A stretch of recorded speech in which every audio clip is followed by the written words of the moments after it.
I'm Chris McDonough, a retired homicide detective.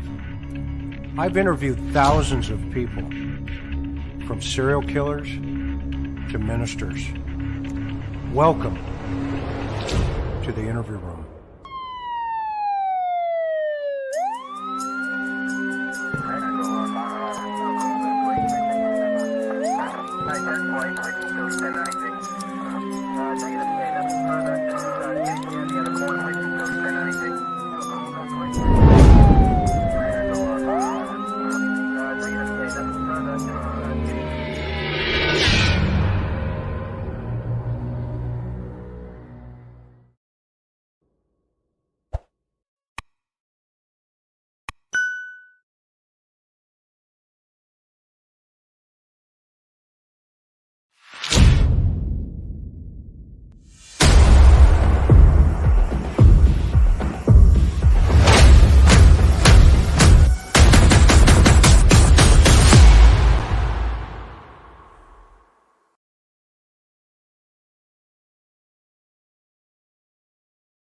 Possible GTA suspect there now. Welcome to the interview room, everybody. In the parking lot above the merry-go-round.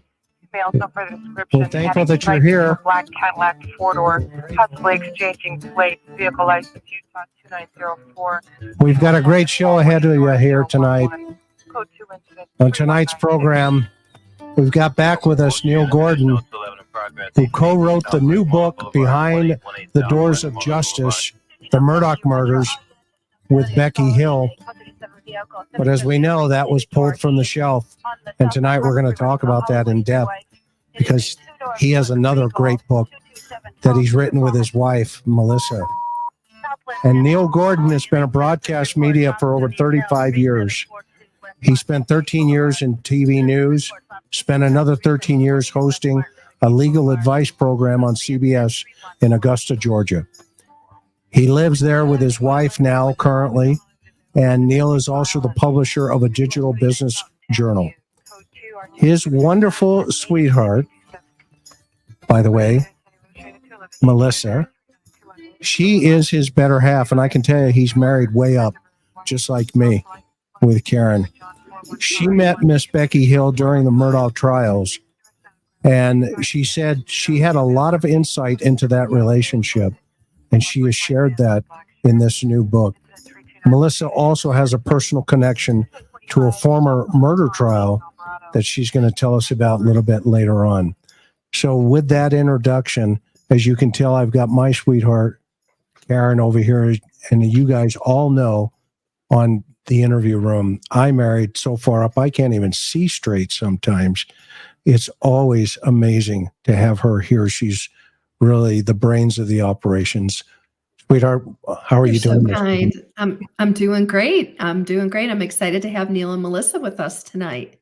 Yeah, it's going to be a lot of fun, And a special thank you to our mods and to our Patreon members. And we only ask one thing, that you subscribe to our channel and that you share this information on all of your social networks. If we do that together, we can make a huge difference. So with that, I want to introduce both Neil and Melissa Gordon to the program this evening. Hi. Hi, guys. Hey, guys. Hey. How are you? Thanks for coming on. Well, thank you so much. Yeah, thanks for having us. I guess it was, September, just after the press conference with Dick and Jim that we last chatted. Yeah. And that was a great chat in of itself. Since then, a lot of things have happened, a lot of changes. And we're grateful that you're here tonight to talk about it. You have a new book out, and I can see it over your shoulder there, Trial Watchers. This is going to be fun, Neil. This is going to be fun. So, Karen, why don't you give us a recap of what we knew and what we know? Of course. So if you guys don't know, Neil co-wrote a book on the Alex Murdaugh murder trial with Becky Hill, the Colleton County Clerk of Court from South Carolina. So their original book came out in August. And Alex Murdaugh's defense team right after tried to use this book as kind of a lever to get Alec a new trial. As we all know, Alex Murdaugh was convicted of double life sentences, and he's in prison. And he's also been recently convicted of financial crimes with another 40 years of federal prison tacked onto that.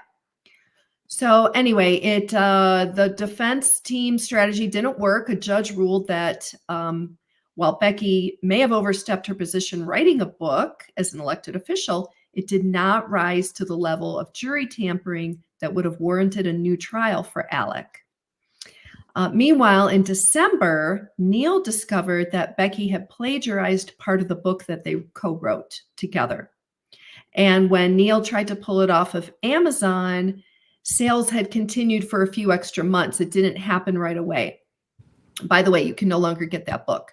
So what Neil and Melissa did is they donated the proceeds that came in post-plagiarism, something like $2,700. They donated that money to a couple foundations to honor Stephen Smith and Gloria Satterfield.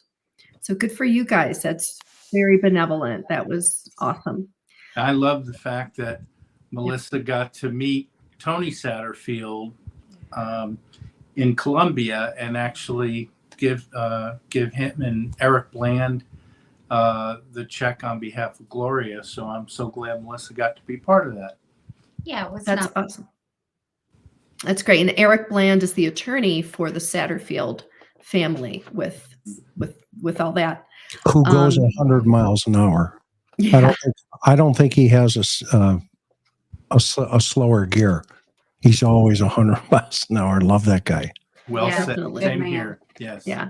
So Neil, before we get in and talk about your new book, Trial Watchers, a lot of us are really curious about your relationship with Becky and sort of kind of how things unfolded. If you could just kind of fill us in a little bit when you found out part of the book that she wrote, her piece of it was plagiarized, how did you confront her? Like, what did she say? And what happened to your relationship at that point?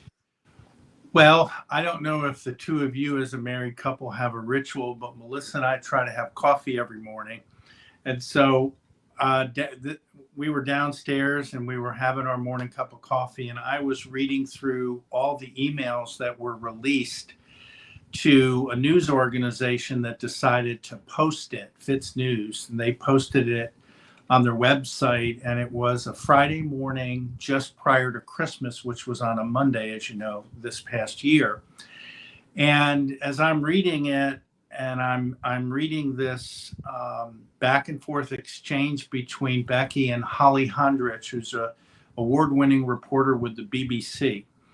And I noticed that it was incredibly familiar, and I didn't quite understand why our chapter of our book was in this email that happened in February during the trial. And then I went, oh my God, Becky, oh no, please.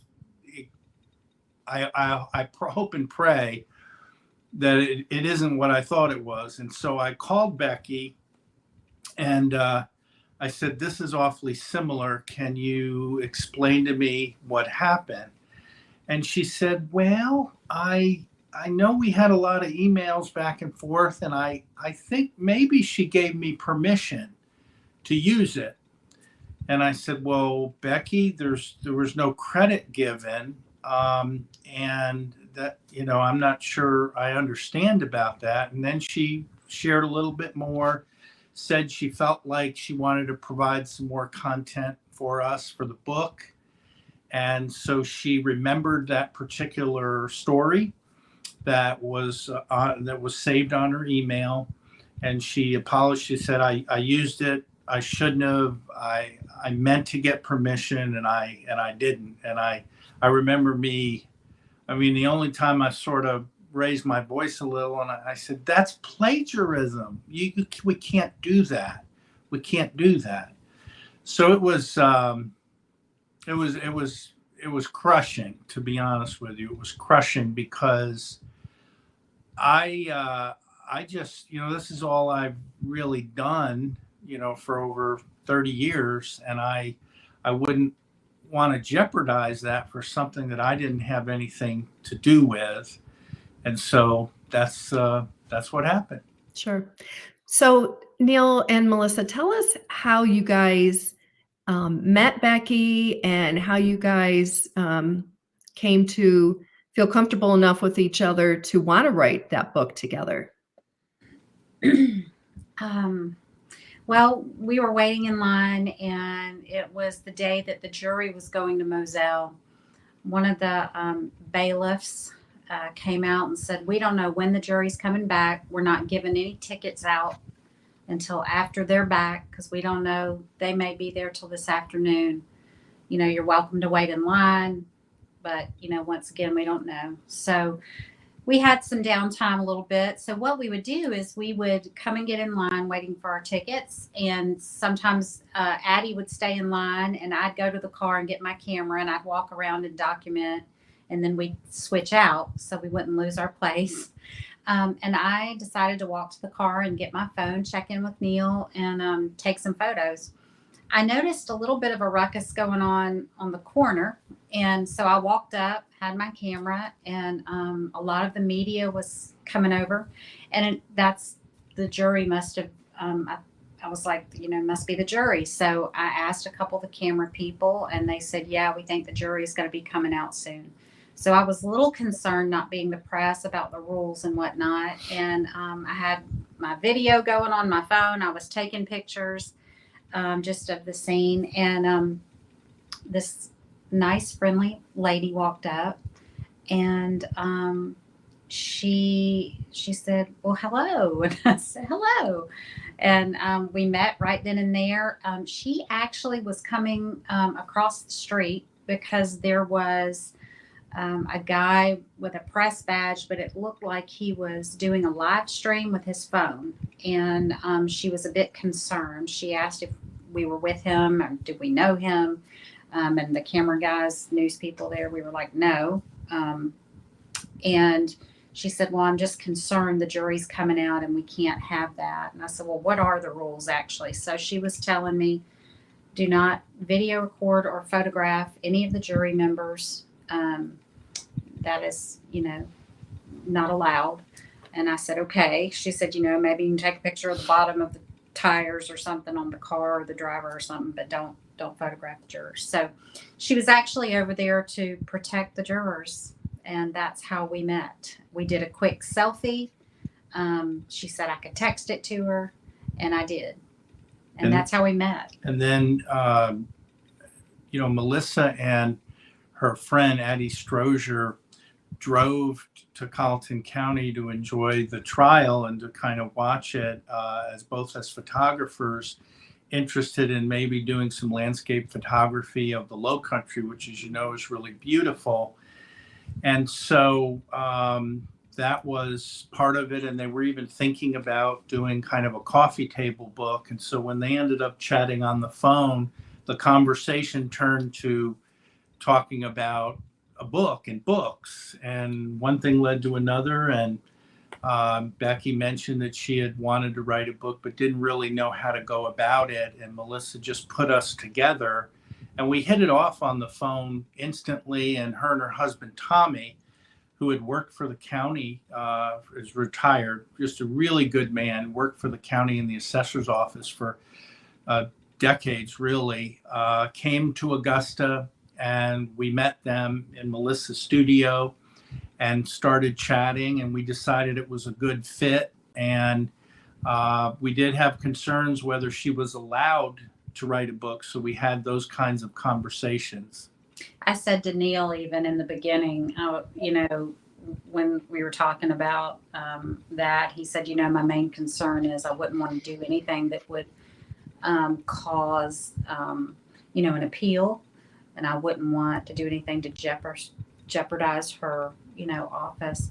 And I know that when we were waiting on, you know, ethics investigations, I think you guys put a pause on writing for a while. That's right, a week or two, yeah, while we waited for a reply. Becky had written the ethics commission, and we're kind of waiting on a reply. So that's sort of how we met, and we fast tracked it probably a little too fast, but we wrote it in a couple of months, and it was really a stream of consciousness journal based upon 18 or 20 different topics, her experiences, being the, for lack of better words, the operations manager of the trial of the century kind of thing. And interesting, because now I have a question that when you guys kind of met, you were obviously a professional journalist and writer, etc., and she had not had any type of journalistic experience and or a book experience. So were you basically a ghostwriter for her, and that's how it kind of launched off here? That's a great question. We get asked that a lot, and I was, Chris, and we had a process. We probably only had 7 or 8 different meetings, phone calls, or Zoom conversations, of which we covered 2 or 3 chapters. And I simply asked her questions and got very curious about every little thing. And I took fastidious notes, and then I wrote a draft of a chapter, and then I sent it back to her. And I said, listen, this has got to be your voice. This is your story. It's not my story. And then she sort of put her thoughts into it, tweaked some things, rewrote some things, and then it was sent on to an editor to look at it for story flow and grammar and punctuation, etc. Except for the preface. Yeah, except for that one, which came in at the very end. And the irony of it is nobody caught it. We had a media attorney review that chapter like he did so many others, myself, a couple of editors, a couple of journalists as well, along with the other. And everyone thought, wow, this was a really well-written chapter. And in fact, it was originally going to be placed somewhere within the middle of the book or what have you. And the editor said, you know what, this is not Becky's typical voice. I think this is really good. I think this is the way to start the book. And so that's how that happened. So there was a lot of paragraph moving at that point. Interesting. I know you've been asked this a million times. I can only imagine that Miss Becky feels horrible about the totality of this. I mean, just looking at the way things are today, but there's a lot still moving behind the scenes on this case, isn't there? Yeah. We've been interviewed a few times by South Carolina Law Enforcement Division investigators. A pair of Ethics Commission investigators came to see us in Augusta as well. So this started in December, and up until a phone call or a text today, it's kind of continued. So I wondered, like many other people wondered, well, she resigned. Maybe, she stepped away and maybe all's forgotten and, nothing is going to come of it. But it doesn't feel that way. It feels like you're right. There's a lot of unanswered questions still. And they are looking into, according to Fitz News, we had heard that they're heating up their thoughts as it relates to potential obstruction of justice charges, which I think may have to do with some cell phones that they had requested from her, potential charges, looking deeper into the potential charges of perjury, and then using the public office for personal gain. And that's maybe related a lot, I think, to the book. Not all actually. I didn't see that. I hadn't read that. I don't check. Using an elected position for personal gain.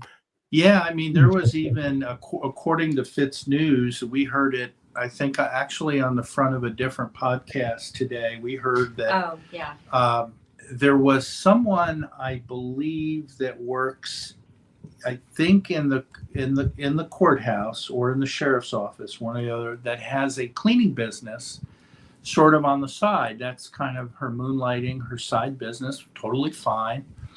And apparently she earned about $1,000 supposedly to clean the courthouse, but there are accusations. And I say, listen, I'm a big believer in the word allegedly and accusations, but the accusation is that it could have been Becky's personal residence. That's what is in the newspaper article and what those accusations. That's on Fitz News. That's on Fitz News, yeah. So, but I don't know. I don't know about that. So anyhow, the point of the matter is that's Well, she's your balance, buddy. She's your balance. That's okay. You know, I'm a loose cannon, and he's much nicer than I.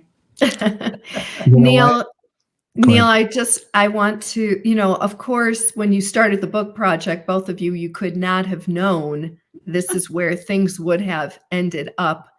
If you take the long view now, from the perspective, what are some lessons learned? What are some of your thoughts, if you have them thus far, of how all of this unfolded? Wow. Well, you've said it so well. We're storytellers, right? Yeah. I mean, that's what we do. I mean, we're storytellers, and it's what we enjoy doing. And, in my text, actually, Neil had said we spoke. It was actually through text messages. I had sent her the selfie, and she got back with me and said, and it had been a while when she got back with me.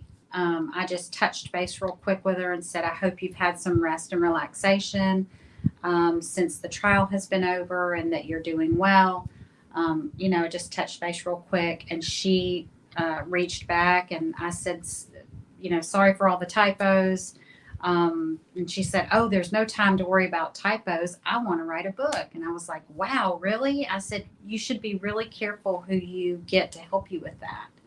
And I said, if you need any guidance, my husband has been a storyteller for years, and we'd love to chat. And that's kind of how we connected. But, you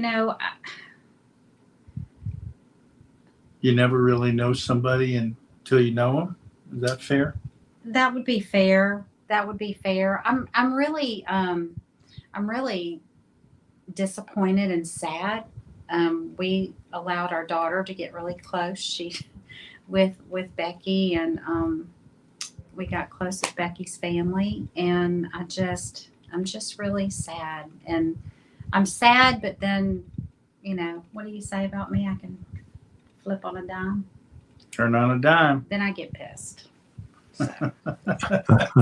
Understandable. Yeah. So I mentioned maybe the speed in which we worked, because I've been conditioned maybe to work on deadlines and enjoy the challenge of working on a deadline. We both talked about this deadline that we thought was important that turned out to be irrelevant. I don't know if you remember, but there was supposed to be a boat trial for Alex's son, Paul, that was accused of driving the boat that killed 19-year-old Mallory Beach. And that was supposed to be the first week of August. Right.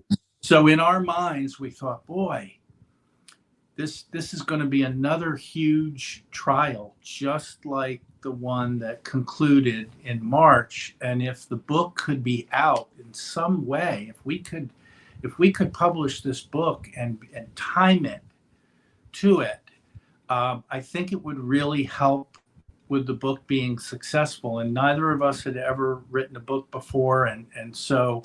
But I'm sorry to interrupt, but your background in marketing and news, I mean, you were thinking with that hat. I was. Oh, sure. You got to strike while the iron's hot. You got to do it. Exactly. Correct. And the other thing that was on our minds, and it's proven to be true, there has been probably 10 or more Murdoch books that have come out. And of course, the Netflix and the HBO and the Dateline and all of that. And so, they say it's better to be first. Of course, you need to be first. You need to be right. And there were some mistakes that were made. We actually had to reprint one time on an error, and so we did that. We republished and reprinted the book. And so if there was a lesson learned, Karen, is to maybe have slowed down and maybe waited perhaps until the appeal process was over, though we worried it would never be over. So it was a hard call. It was. And I think that, the speed of things doesn't make people behave Oh, I wrong. know. Yeah. But also, I want to say too, is that I feel like that rushing was, I don't know what I was going to say. I just lost my train of thought. Well, that's okay. Yeah. But I don't know. I don't know where I was going with that. It left me. Sometimes It's late. That trial, I mean, obviously it's one that will always be in the history books as not only left turn, right turn, I mean, right up to the egg lady. I mean, every time you turned around, it was like something new was coming at the nation. And of course you have, some very colorful defense attorneys in there, and the client, Alex in of himself, he's very colorful as an individual. And the storyline in of itself, who could have believed, that this father would have killed his own son and then, of course, take out his own wife and in such a brutal manner. But, here you have an insider. She's in the courtroom. And I can see where, you'd want to move on information as quickly as possible. But to your point, Neil, where I think you make mistakes, and it's just human nature. I mean, that's what we do. That's right. As human beings, you make mistakes, but to move so quickly, while the trial was still kind of, moseying along, and she was, providing you, I'm assuming, with your chapter rewrites and adding her own voice into it. Was that happening while the trial was moving? Oh, no. It was after the trial. It was definitely after the trial. Yeah. Okay. Now, she acknowledged, Chris, that she had started taking notes before the trial because this was a manual. She was learning on the fly. Okay. A lot of people confuse the fact that she had almost 20 years of courtroom experience, but only 6 months of experience as the clerk of court after the murder occurred. Okay. So she was out there traveling to colleagues of hers in other parts of South Carolina to ask questions. How should I prepare for parking? What about all the food? And how do I deal with, this media onslaught that's coming? So she's making notes and writing this manual for herself. And at some point, and I think we wrote about it in the book, there was a trip she made up to North Carolina, and she stayed in an Airbnb at an author's home. And they started talking, and the woman said to her, "You are the perfect person to write this book, this trial coming up." And so she began to think about it along those lines and took notes throughout the trial, and didn't, as far as I know, didn't write anything. And then we met 3 weeks, almost to the day, after the trial had concluded, and then we began. I think for a lot of people, because Becky read the verdicts, that there was such an intimate knowledge and with the case and being part of it every day. I think for a lot of people, that kind of raised the questions. Do you know what I mean? And I think it's a very legitimate question. And obviously now we're seeing with the South Carolina Ethics Committee follow through with their investigation and all that. Not to say that you did anything wrong, Neil. I don't mean to say that at all. I'm just saying there was a surprise, especially in, within the journalism community, that the person who would read the verdicts is also coming out with the book, would have been the first person to come out with the book. That's right. Yeah, and that's what I was going to say earlier. I remember saying to Neil early on when he said that about I don't want to create a situation with an appeal and all this because of this. I remember when we were waiting on the Ethics Commission, waiting for Becky to get back with us on that, I remember telling Neil she might have to decide if she wants to be an author or a clerk of court. And I remember saying that several times. Yeah. And I do know what I was going to say earlier. We trusted her completely. She had at her fingertips very, very, very smart people around her. She had all the legal eagles around her. We focused on the marketing and the storytelling and the branding and the website and things like that. And she had the means to find out what her lane was. She knew the rules of engagement, of what she could do as an elected official. And we didn't police any of that because we just trusted her. I mean, who would have ever thought an officer of the court or whatever would plagiarize? Like, it never, yeah, that was dumbfounded. That was totally an anomaly. But I do remember, and we were very cautious. I remember it was early August and the book had just come out, and we were talking about doing a bit of a press tour where she would do speaking engagements, read from the book, go on media programs, do book signings. And so we set a lot of that up. But I said to her, Becky, are you allowed to take some vacation time and go and do this? Because it was an entire week, it was actually bookended 2 weekends and a whole week. So it was like 11 days straight. And she said, well, I'm an elected official. I don't really report to anybody. I guess I report to the governor, but I don't have to give him a PTO slip to get personal time off.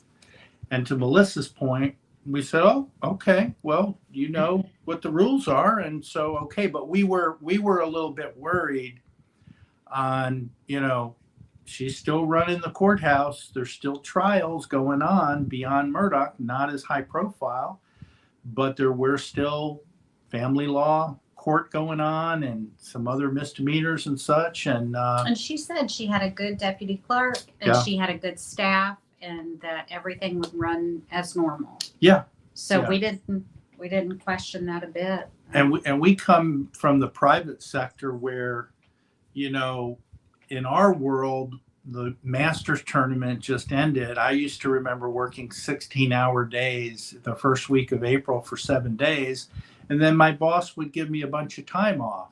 So in my mind, I'm thinking, well, she just did work really heavily during this trial, and she probably has some comp time, but I don't think there's such a thing in government. I don't know.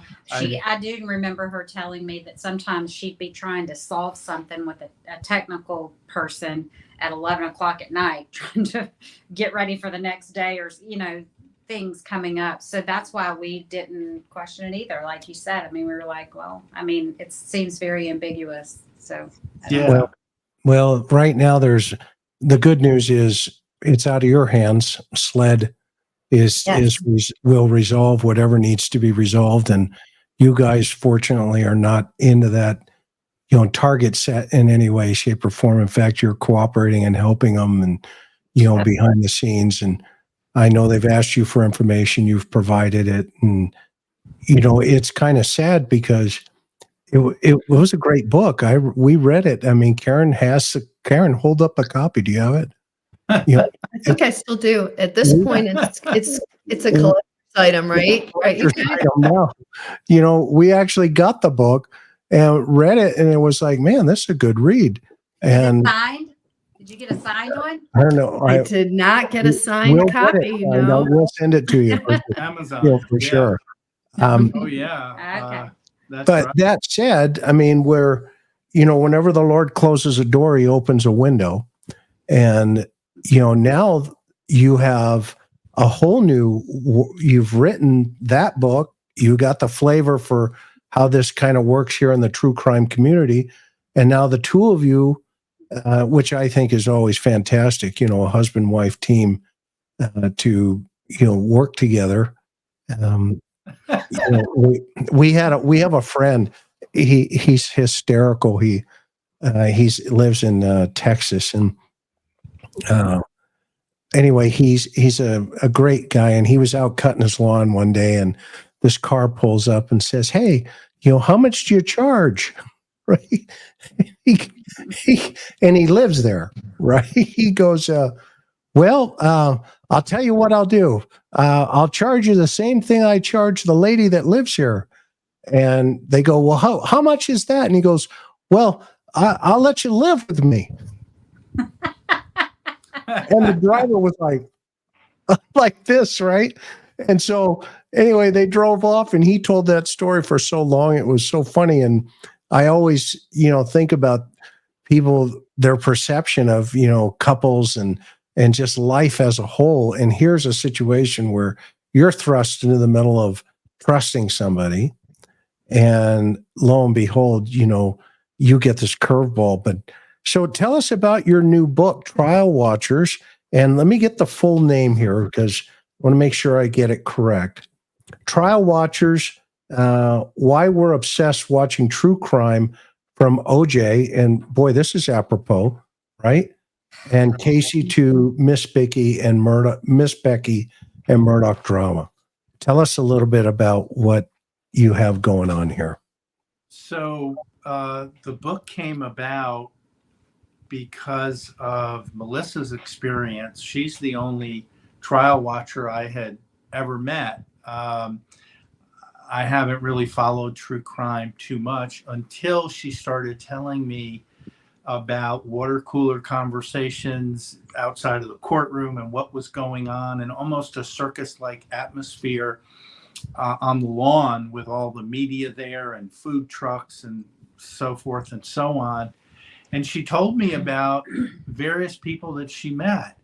A lady dragged her husband and kids and dogs from Long Island, New York, to go to the Murdoch trial. A lady came from Kansas City who we interviewed, and it's a chapter in the book. And she had just been interested. She's really interested in the law and defense attorneys and prosecutors and the strategy. And she loved just watching them. And I do too. And so as Melissa was explaining this to me, and she was getting video because she's an esteemed photographer and she took video as well, we were first thinking about doing a little bit of a video series, a docu-series. And I was talking with a colleague of mine, Mike Pachenik, who I met 25 years ago. We worked together at a TV station here in Augusta. And Mike said, your docu-series idea is a good idea, but it's kind of been done before by Netflix and HBO and all. But the way you're explaining it to me sounds a little bit like people are putting their lives on hold, and they get so fascinated that they're having trouble working. And I know that was kind of Melissa and Addie. They had one eye on the streaming of the trial and one eye on editing their photos. And so many people were like that and that they really enjoy listening and watching podcasts like The Interview Room, and they enjoy Court TV, and they like reading books, and they like solving the puzzle, and they like internet sleuthing and the groups on Facebook. Yeah, the groups. And we joined these groups, and it was passionate, and in some cases cyberbullying. I mean, it was so passionate. And Mike said, I think this is about trial watchers. I think it's about the people, not the actual cases.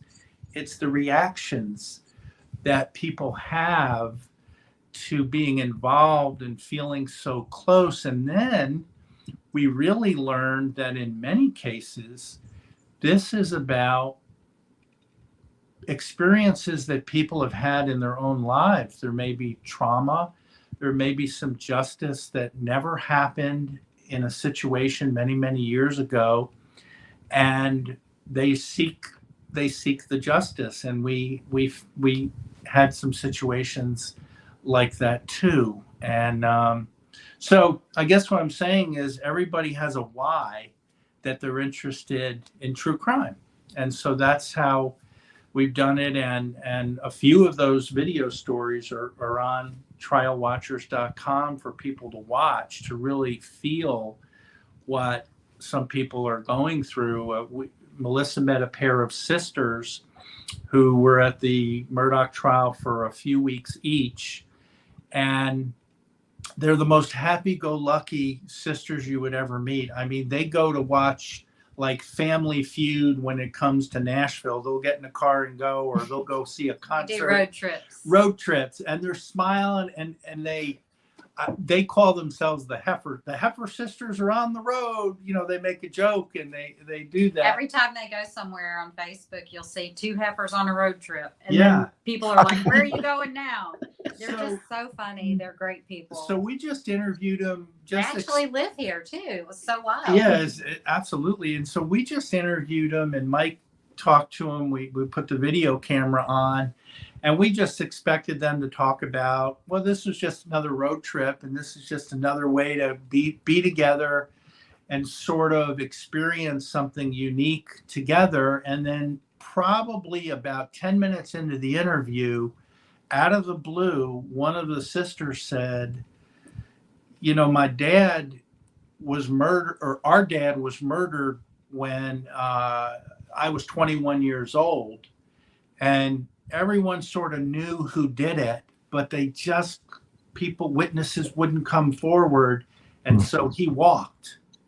And they talked about the rage that they had. They had his name in a piece of paper. They wanted to go see him and all of that. And they finally said, you know, and this was not the first trial, the Murdoch trial that they went to. We are going there to get the justice that we never got.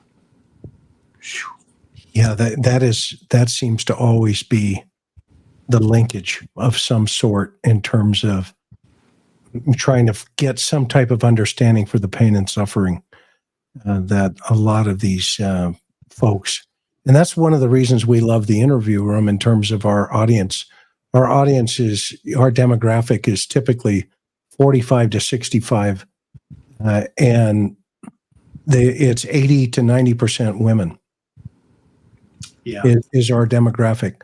And there is a lot of victimology within those chats, and it's very healing for them because we create a safe place for them so that they can vent, because social media has changed the dynamics of reporting / just our society as a whole. I mean, there are just so many things that are different. It's kind of like, the MP3 to the album and to the cassette tape, in that dynamic. And now, you have these folks that are able, just with a email, open up a YouTube channel, and next thing you know it, they're experts on, everything they believe that they're experts on, and there's no way to, put that genie back in the bottle. And, but then again, you get, this wall of shame right here, for lack of a better term, that's a long time. That's a long time doing this, and, seeing it and feeling it and smelling it and being there, versus, reading it and then regurgitating it through the internet. It's a whole different way. Karen, what are your thoughts about the new book coming out? Well, Neil and Melissa, your book sounds very interesting. When is it going to be available, and where can people find it? Sure. So right now it is at the Formatter, which is kind of a graphic artist that is, so it's completely written, and I should say it's an anthology book I wrote about 10 chapters. Mike Pachenik wrote about 5. Melissa wrote one on her experiences, and 4 or 5 other authors wrote about their experiences as well. And it's available for pre-order right now at trialwatchers.com. And I mentioned some of the videos that we have worked on. The first episode of our video series, our docu-series, is about our experiences behind the scenes with Becky that we've talked about, because people are so interested in all of that. And we talk about the plagiarism. We talk about what happened after the press conference and such. And so we're providing that full length episode and some other content at no charge for the first month if someone will pre-order the book. And it will be, the digital version will be out in mid-May, and the actual paperback book will be out in time for CrimeCon, which is the last weekend of May into early June Nashville. at Nashville. Are you guys thinking about going? You know, we have a family conflict. We were going to go, but we have a family event that's going to put us on the opposite coast. So, no, we're not going to be able to make it this year. Sure. And we actually haven't been. And, that's a big deal. But we will definitely promote the heck out of it here, so that when you get we'll put a link below to trialwatchers.com so people can find it. No, well, we absolutely appreciate that greatly, and it's all a wonderful learning experience. And in answer to your earlier question, Karen, I certainly regret the situations that happened, and the controversy that's been caused, and the plagiarism, and how people view the state of South Carolina and the judicial system. Yes. And that's a shame. But it's been a wonderful opportunity for us to work together, and for me to share in something with Melissa, and for us to work on it together with her photography and some writing, and with Mike, and with this is for true crime fans by true crime fans, I suppose. So it's just kind of a collation of everything that people enjoy about true crime. If it's a way to enjoy it, I suppose, because it's obviously very serious, and a lot of ramifications and victims and such. Yeah, it's we have crossed over into a whole different dynamic. I was talking to a group today, and I mentioned, the totality of where we are.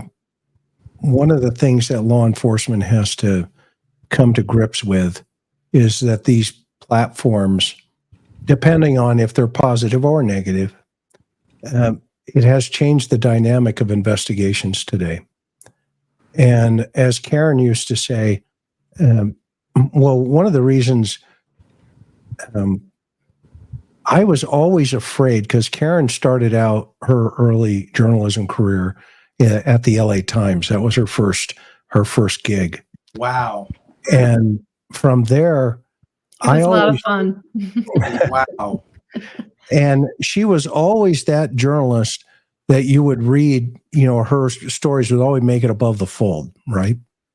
And because I was a homicide investigator in San Diego County, I was always afraid that somebody would leak, some information would get out there, and, Karen would get it. And so really in our relationship, when I first met her, I didn't talk to her for a whole year. This is true. I would call him because he would have the big homicide cases, and I would want, San Diego County is a very competitive media market, always has been and is today. And so it was very competitive. And so you wanted to get more information on the story than your competitor. So I would, of course, I would call him, and he would actually never call me back. And this went on for like over a year. All of her messages, Neil. So delete. I had the last word because I complained to actually the police chief and his captain. And so he actually, Chris will tell you, he was literally ordered by his boss to call me back and talk to me. I got in You're trouble. the same person, just so you know. Yeah, I know. Right. And that was, a long time ago, but that was a long time ago. My boss literally came over to my desk, and her maiden name was Smith. And that was her writing name. And he goes, "You know this Smith, this reporter?" And I said, "Yeah, she's a pain in the butt. She keeps leaving all these messages on my phone wanting story, and I'm not calling her." He goes, "How long has this been going on?" I said, "A long time. And I've deleted every one of them." He goes, "You deleted all these phone calls?" And I said, "Yeah, she's a problem." I was actually very patient because I waited over a year, and I'm like, this isn't going to happen. Then he turns it on me. He says, "Well, now she's bothering me. So I'm ordering you to call her." I said, "Captain, I am not calling her. I'm sorry." He says, "You don't have a choice, McDonough. You had better call her." Wow. And that was literally, I picked up the phone. I said, "What do you want?" I mean, it was almost like that. And she's like, "Oh, yeah." Well, sorry, Well, this young lady right here. Remember the Heaven's Gate? Remember Heaven's Gate in San Diego County, where everybody dressed up in the pajamas? It was a cult suicide. It was like way back in '96. Wow. A long time ago. Where they were waiting for the hail bop. There were like 30. How many victims, Karen? Do you remember? 30 plus, maybe 35, 36. People committed suicide waiting for this comet to go by, and they had rented this $1 million palace in San Diego County in Rancho Bernardo, or Rancho Santa Fe. Anyway, the case agent on that was a guy named Rick Scully, and there are like 100 media trucks outside with satellites. I mean, Japanese, everything, the international news, they're all there for this huge story because it was the Hale Bob thing. Applewhite was his name, right, Karen? Applewhite. Anyway, I'm in the ME's office on another case, another ME, or another homicide. And the ME guy named Dr. Blackburn comes in, and he goes, "Hey, we got to get this thing moving here." And he's telling the doctor that's doing my autopsy for my guy, he says, "You got to get this thing going. We got a bunch of people coming in." And I'm like, "What's going on?" And the doctor says, "Hey, there's a bunch of people that committed suicide. They're all in pajamas. They all match, etc. And we got to get these tables cleared because, they're coming in." And I was like, "Oh, okay, well, I'm out of here." And so I start walking, out. My situation resolves itself, and they move the bodies, and I'm on the way out, and I peek out the window, and there are satellite trucks everywhere. Okay? And this young lady is in the front, right? And I'm thinking, "Oh boy, there she is." And so I left out the other side, the back door. I went opposite. Okay. So Dr. Blackburn leans out and he goes, "I'm taking two journalists, only two." He grabs her, says, "You're in," and grabs somebody else. Who? Darlene Himmelsbach from the Union Tribune. Mm-hmm. We were the only two that were let in. There was literally a throng of reporters outside the medical examiner's office. We were all there to get the story because there were 30 some people who had died. And it was very sad because their family members were having to come identify them and claim their bodies at the medical examiner's office. And, this was a cult. These were people who were estranged from their families for years. People hadn't seen their loved ones. And they did some very extreme measures in the cult. They had lost a lot of them were like so skinny, lost tons of weight. And so there was this whole effort to identify the people in this that were found in the cult. And so there was, it was a media circus, literally outside of the medical examiner's office. But we were assigned to it. I had to go cover it like everybody else, but it did help to be a local hometown reporter at that point, because I did get the story along with one of my colleagues as well. So that's what Chris is hearkening back many years ago to that story. Well, how did everything transition from all that sadness and tragedy and work, and how did you? The news guy who loves to interview everyone. Yeah. Yeah. Even when he's getting interviewed. Yeah. A lot of.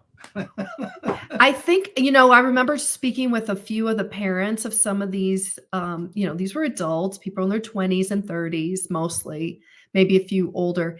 And a lot of people I remember said, at least we have closure. We hadn't heard from our family member for years. They joined this cult. We were so worried. And obviously it's a devastating end to have somebody pass away that way. But I think for some people, it was a bit of closure, if there could ever be. Mm. Yeah, and imagine today with social media the way it is, that was a huge case, and it blew up all around the world pretty quickly. So your book is going to be a bestseller, I hope, especially with the second time around.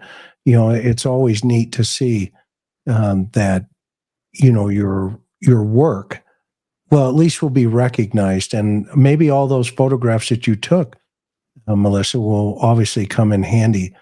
And you just never know, right? The timing of why things happen the way that they do. But as long as it's the truth, right? The truth will always set you free, and it's always a constant. It never changes, and. So we wish you, a tremendous amount of success in your new publication coming out. We're grateful that you selected us to kind of put the word out there for you. Thank you. It's going to be a lot of fun to watch this unfold and get to know you guys even more behind the scenes. It'll be great to create that friendship and relationship as well. Yeah. So we have a tradition here on the interview room where we let you guys have the last word. So I want you to put your thinking caps on for a minute, because what's going to happen, and Neil probably remembers, Karen and I are going to step off the stage here, and it will be you two to tell the world anything you want to tell them. And at the conclusion of that, we go to Hawaii. I play a song about Hawaii, and we end up on a very positive note. So with that said, I am going to say again, thank you so much for coming on, and I'm going to pull out. Karen, do you have anything that you would like to say, huh?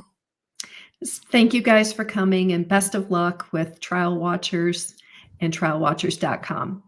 Good luck to you so much. Thanks for having us. Thank you again, Karen. Ladies first. Oh, no. Age before beauty, please. Yeah, I got about 8 years on you. I guess what I would like to say is really to invite the watchers and listeners of the interview room to share with us any situations or true crime stories that you may have that may be of interest to us, because beyond doing the book, this is a living, breathing content format in which we want to tell those stories.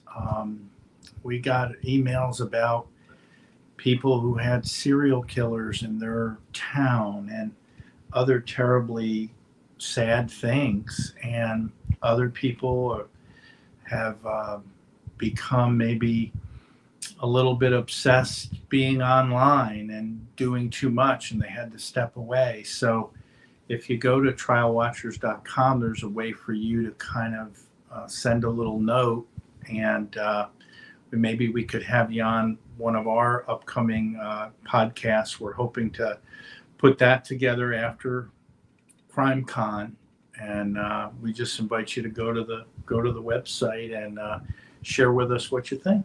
Yeah, and I'd like to add on to that too. We would love to hear your stories.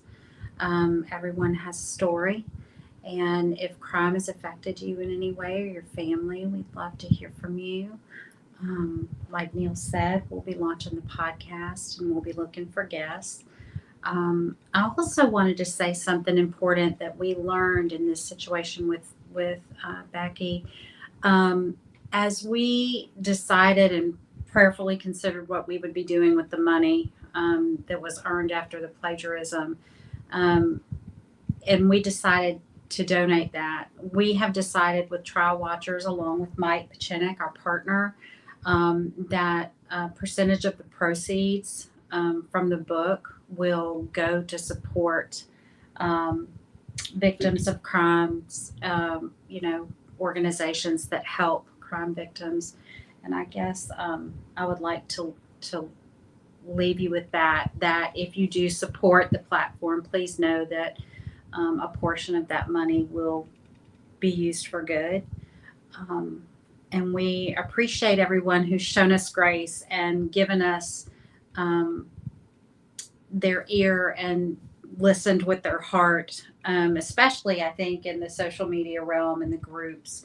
There were a lot of people that were pretty upset about the book, of course, and we've actually made some peace with a lot of those people, and they've been quite kind. And I think that's all I've got, other than apparently Willow has been behind me this whole time, and I promise she's okay. She likes to lay on the top of the chair. That's how she relaxes. I had no idea. I kept thinking something was wrong with my hair, and then I realized it was Willow. She blends in with the logo. I thought it was just decorative. I didn't. What? Yeah. 3 shows daily, everybody. We'll be back with more comedy tomorrow. We won't be doing the podcast together. It'll be me and Mike. Yeah, that's right. Good point. Stick with Chris and Karen.